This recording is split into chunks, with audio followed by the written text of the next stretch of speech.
Okay, so whiz backs. So Liarev is gonna start with the good parts of I'm going to say Savers. what I like about Savers. Mm-hmm. Well, the first thing about Savers is, as I said about Tamers, it's more sci-fi than the other series, but not as sci-fi as Tamers. It's very different to the other Digimon series in that it's not people discovering Digimon for the first time. It's in a world where Digimon are already a thing, but I think what I probably like about it the most is that it is the best told story. It has the most, in my opinion, it has the most good twists. It has some very interesting characters. I genuinely couldn't see where it was going a lot of the time. It broke the mold of the Digimon series in what I thought was a good way. It gave us a lot of stuff we hadn't seen in Digimon before, like with Ikuto and everything. But it was still familiar enough. It wasn't as different as, say, Cross Wars. Mm-hmm. It Another thing it did was deconstruct some of the other series. As I said before, it made fun of Frontier with the Bio Digimon, and it also explained how the 0-2 ending didn't work, with, at the beginning, people using Digimon for crime. Now, when I watch Tamers, when I was watching Tamers earlier this year, I thought there was a lot of stuff in it that didn't really make sense. Like, it wasn't explained pretty much at all what was happening in some places. Like with the D-Reaper, and there were some straight-up plot holes, like Digimon just changing evolutions without any explanation, and that kind of thing. But Savers had a pretty coherent story, and the plot holes were kept to a minimum. The characters were interesting. Maybe not the most interesting in the series, but each character was definitely distinct and well developed, even the minor ones. And so since you're starting to say that, I guess I'll come in to say what you were trying to mention before. Thomas's sister and basically Thomas's arc, where he basically gets his mega form, includes his sister. Mm-hmm. And Thomas loves his sister. His sister is unfortunately stuck in a wheelchair, and I think she's supposed to have been stuck in a wheelchair for all her life, right? She's got some unspecified fatal disease. Yeah. And so she's kind of dying, but I don't think they particularly show her dying too much, but they do show that she is sick and that she is confined to a wheelchair basically at all times.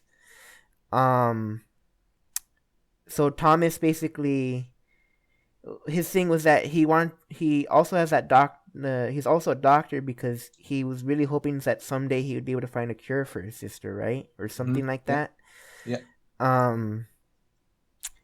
And so his story is probably one of the sweetest stories that there is in Digimon. He's basically working as hard as he is, as cold as he is, because he knows that someday his sister's gonna die.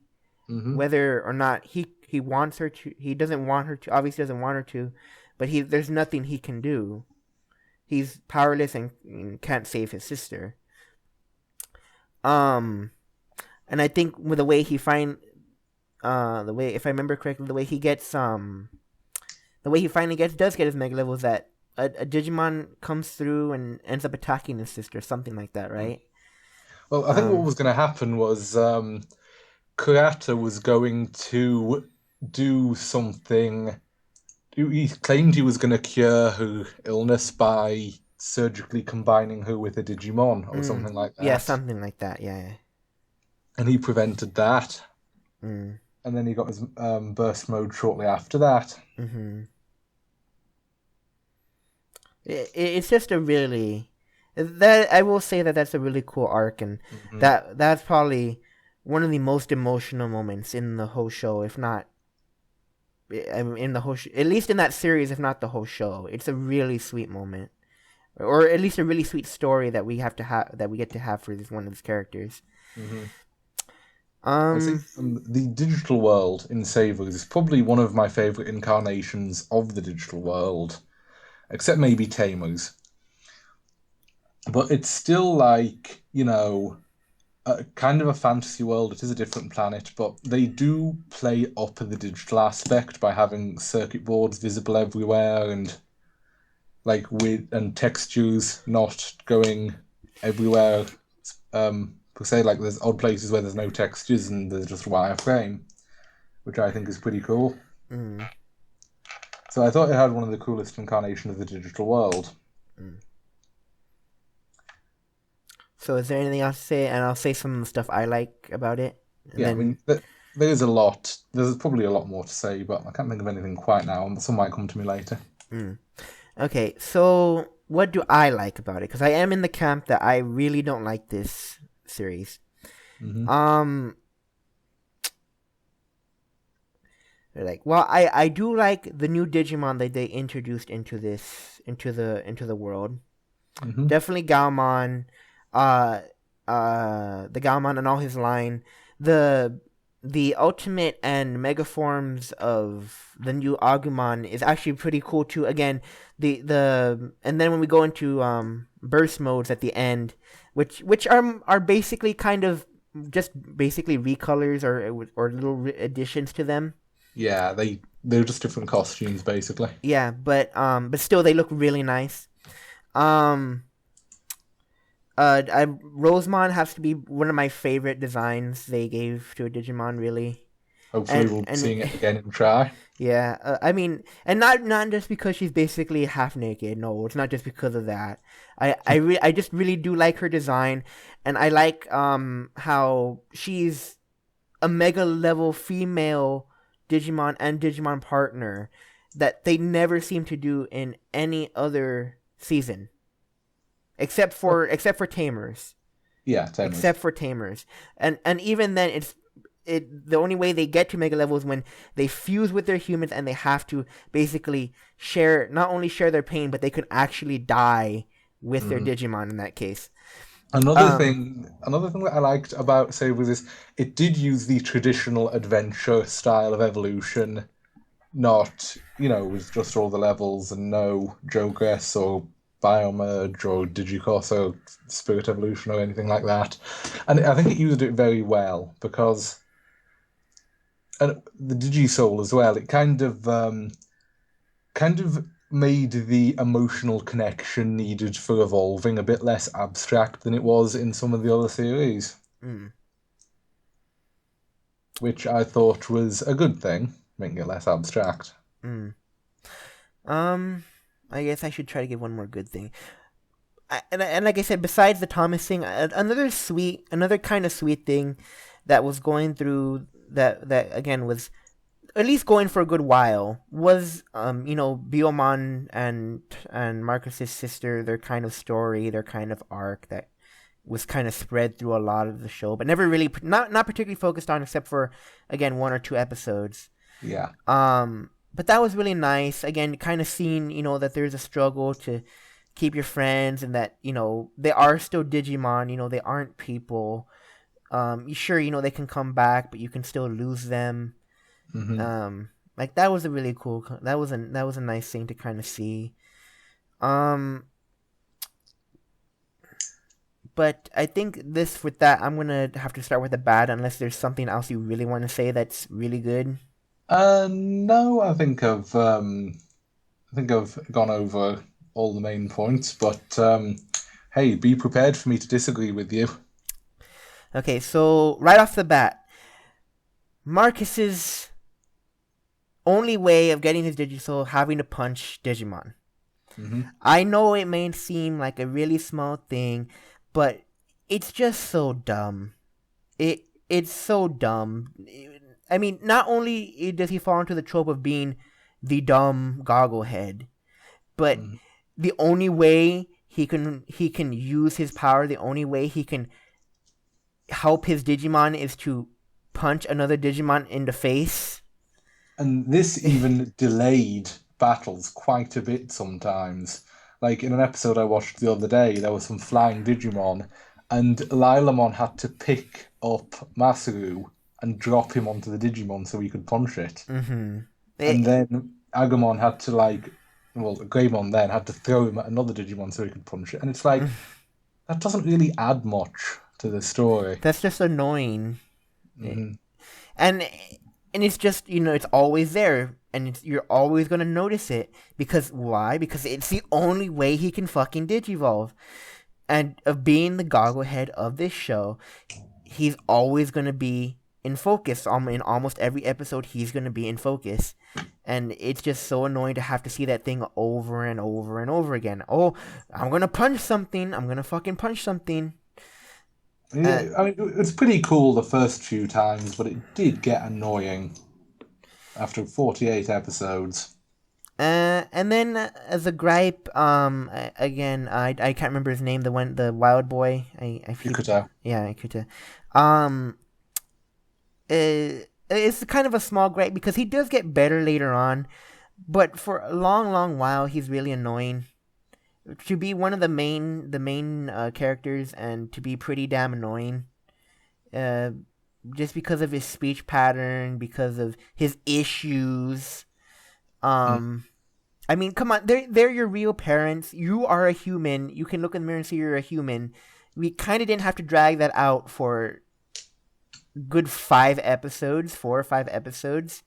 I did think Ikuto was actually a very good example of the wild child trope that you saw in things like, say, The Jungle Book or Tarzan or something like that. But they had whole movies devoted to developing their characters and giving them understanding. They were never going to have that here.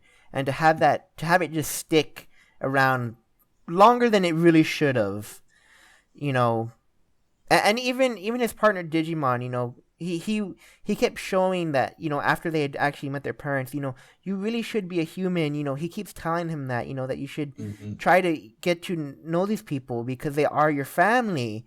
And no, I have issues, no. So I like that might be that's just kind of a small gripe because he turns out to be a really cool guy later on. Yeah, he does get better as the series goes on, but it does take him a long time to get to that point. Mm-hmm. But it is interesting seeing a character that has, he's had this way of life for his whole life, and he suddenly thrust into a new environment to come to terms with it. Mm-hmm. That was kind of interesting.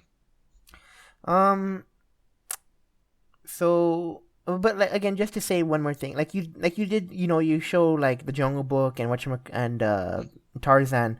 Again, those had movies. Tarzan was an adult, and in the Jungle Book, he always lived around humans, but he just kind of decided to. He had to have known about the humans.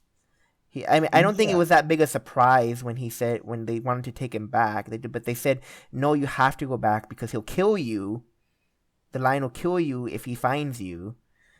Mm-hmm. So, that's another thing. I don't know. I just don't think his thing particularly worked too well here. It was definitely an interesting thing to try, anyway. Yeah, it was definitely interesting. They could have handled it better. Mm-hmm. And let's see what else. And then we come to the war, like kind of the war arc, where it's Arata, trying to exterminate all the Digimon and all that. Just using robots is kind of annoying.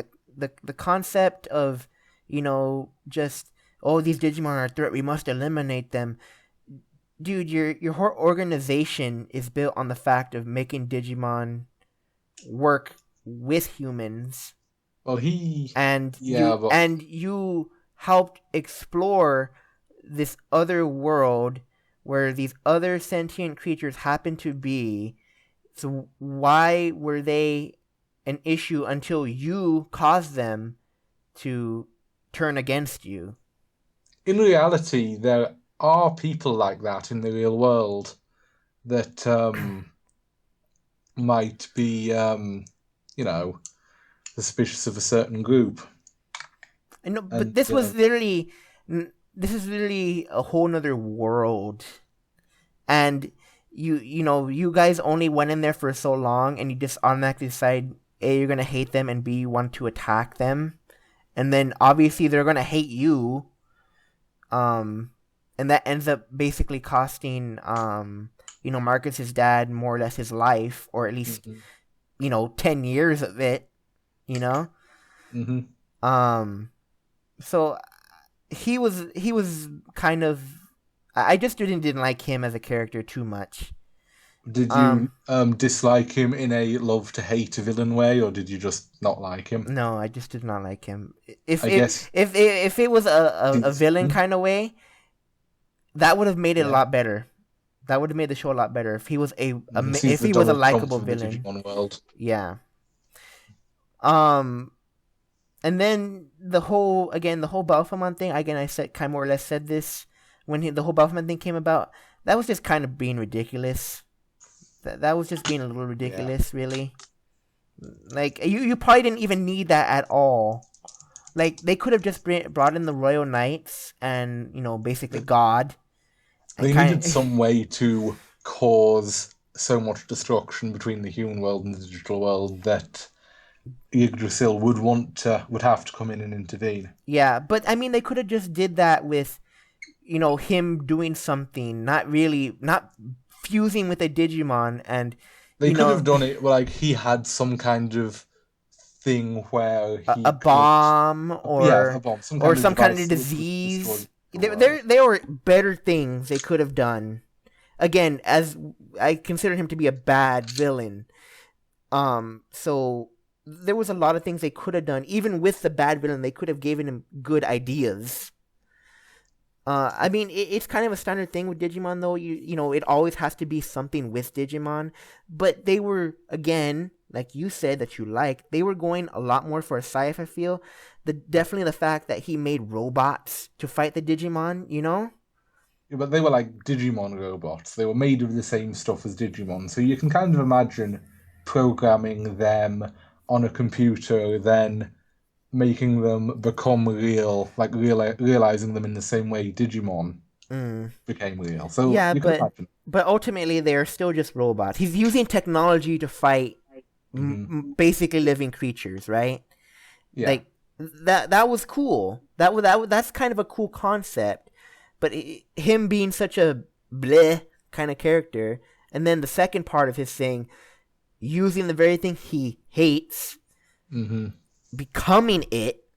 I don't even remember how he got his hands on Belphemon. I don't remember either, but I remember the tank thing. Yeah. And then as far as write out hating, I still write out hate the Royal Knights and the God concept itself. To have a God that actively can intervene in the world is a pretty bad thing to do in a story. Yeah, like in Adventure 1, if you remember the episode where like the quote-unquote gods of the digital world began talking through Hikari, but they weren't really gods. They were the humans who had come to the digital world, and they'd found a way to make themselves like incorporeal. And they'd been trying to reach them throughout the whole series. So they were kind of gods, but kind of not. That was another way of handling that. And even in other series, they had the gods, which were the 4 holy beasts in Tamers in Zero 2. But they weren't really like gods. They weren't. They could be defeated first off in Tamers. They could show that they could be defeated. Yeah. But even then, they didn't really control things. They weren't the core part of the digital world. Like, if they died, the digital world doesn't necessarily fall apart. I think they referred to Yggdrasil as the core program of the digital world at one point. Yeah, they do. But you see, again, that's why it's just so bad. If you're the god of the digital world, you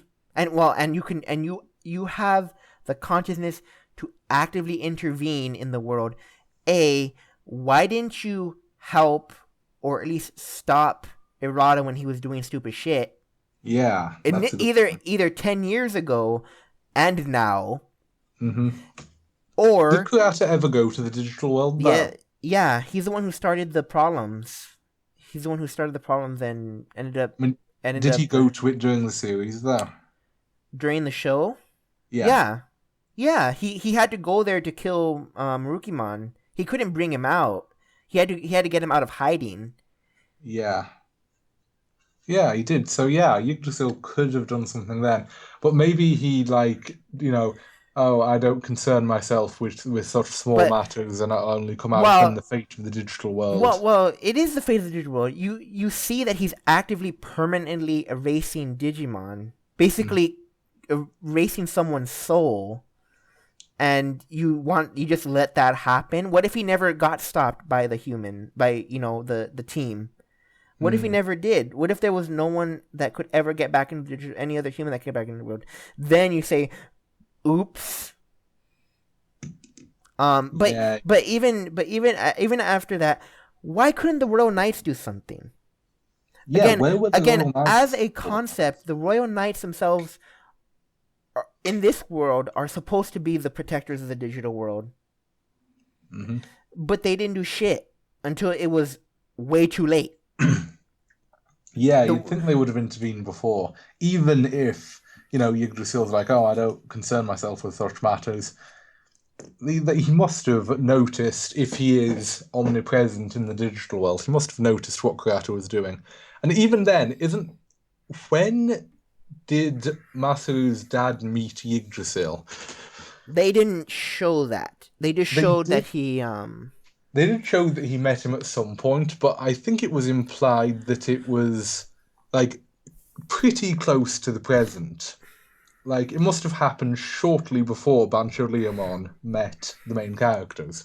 but Bancho Leomon met him shortly after they got to the digital world in the first place. I Not know, in the but show, but like his dad, the dad and his group. shortly after, Bancho Leomon met the dad after they went to after he got trapped in the digital world, Yeah. and they hung out together for ages. But then, Hmm. oh, when his dad's mind was put in Bancho Leomon's body, that must have happened just a short time before Bancho Leomon met our heroes in the show. So Yggdrasil was obviously around at that point when Kreator was in the digital world. Hmm. It's not like he was in a dormant state and just not paying attention, Hmm. because he was, and the Royal Knights were around as well because they were like passing judgment on Masu's dad during his trial. They were the jury, Hmm. so they were definitely around.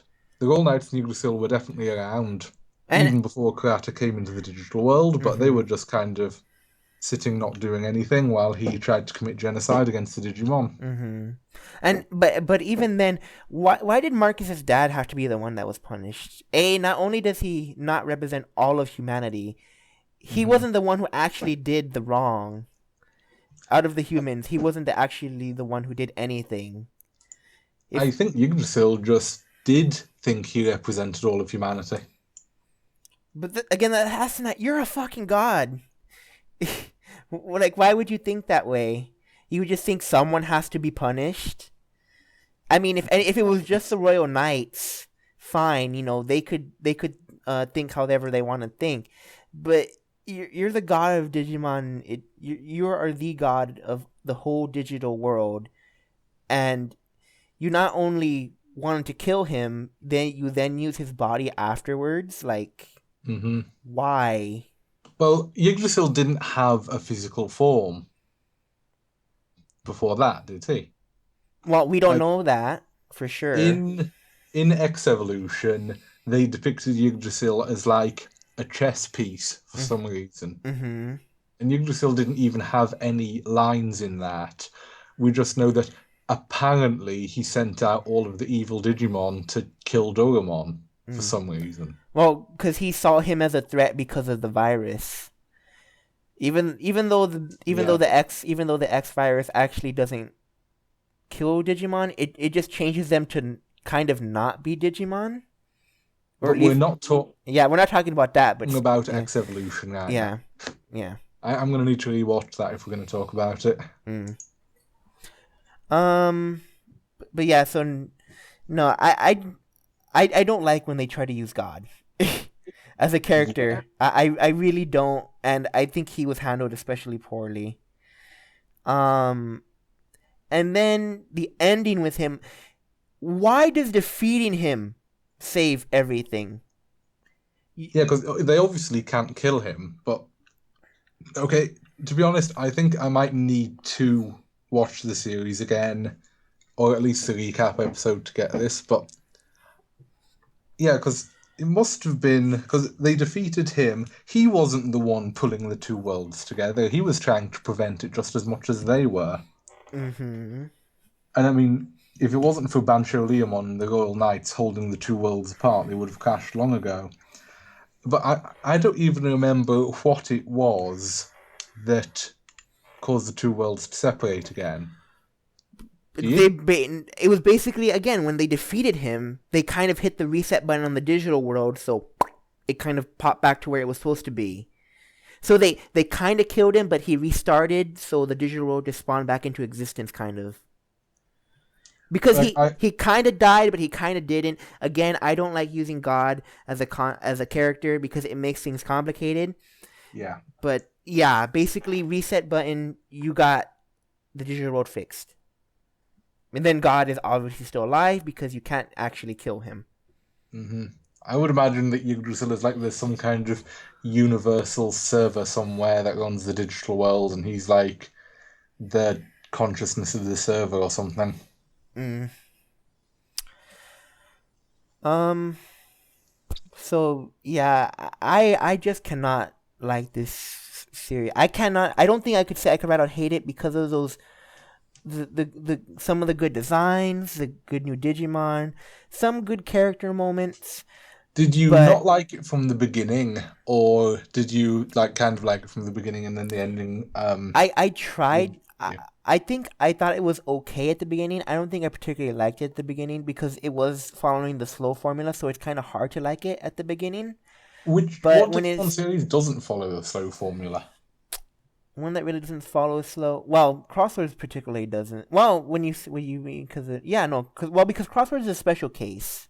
Yeah. But technically it is the exception. But yeah, I guess you don't want to use that as an example. There is only 7 actual things to talk to use as an example. hmm Um, and I mean all of them do have to show that these people are growing and or at least show their flaws, and then eventually they will grow. It can't be a fate of the world deal right away. Yeah. Well, I mean they kind of try to make it a fate of the world kind of thing They make it like, for oh, O2. They try to do that there was already this humongous threat that was obviously causing a huge ruckus, being Ken. Ken wasn't really a fate of the world deal. But they were showing that he was obviously doing a lot. When they show like the Yeah. map of what he controlled, he basically controlled like a majority of all the land or something like that. You know, he was meant to at least be this kind of huge thing, this huge deal that didn't Yeah. get built up. In the first one they had to build basically a good couple of villains up that they were growing in power, that you had to stop them. hmm Um, the same thing with in Tamers, the same thing in in Frontier. Frontier. Thank you. Um, and definitely still in Cross Wars. hmm Like they didn't.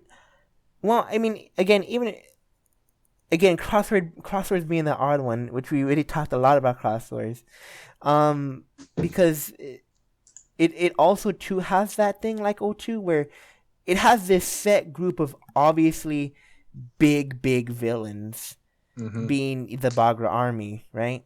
Yeah. So it's kind of always going to be the thing you can use to counter argue that, but because Crossword's just weird like that. Um, I can't say I hate Savers, but I just can't like it. I can't because Would you say I it's just like see. the O2 when there's still enough good in it that it's worth your time? I would say that. I would say that. Unfortunately, though, I would still personally rank it a bit below O2. Just because if anything, I couldn't at least get the laughs every so once in a while like I did with O2. Yeah, it did Um, take itself pretty seriously. because it was trying to be this really big serious thing. It was trying to be a I bit more adult than the other they series it with more tried to be characters. it tried to be like it tried to have the emotion, the kind of like the humany emotion of Frontier while still having the seriousness of Tamers. I thought it did have. I Um, thought the emotion did come across very well. I did feel for the characters. yeah, yeah, but I don't know. I just don't think everything coming together worked well, or at least not well enough. I'll see them. The fact that they have older characters playing, being the main group, Hmm. and they don't particularly do much with that either. They missed it. I think they missed a bit. They missed a chance of doing something really special with having older people, basically adults, Yeah, as you know, as Digidestined. So, but they didn't particularly do anything with that. Again, Thomas had the big brother moment. hmm. Marcus didn't particularly have that with his sister. I mean, it was kind of her own little thing, and I don't think we even saw the girl's family, really, did we? Not really. No. So I just think they had an opportunity there too, and they didn't particularly do anything with it. Um, they tried to do it with what's his name, the Wild Boy. You could tell. Yeah, they tried to do that, but the whole issues cliche was really Hmm. really bad for me. Um, so I would still say watch it. The only one I will say not to watch is the next thing we're going to talk about, but Yes. I will still say watch Savers. If anything, it it's much more of a anime brawler kind of season. Yeah. Yeah. So any Like, final thoughts for you, Yaru? oh, I think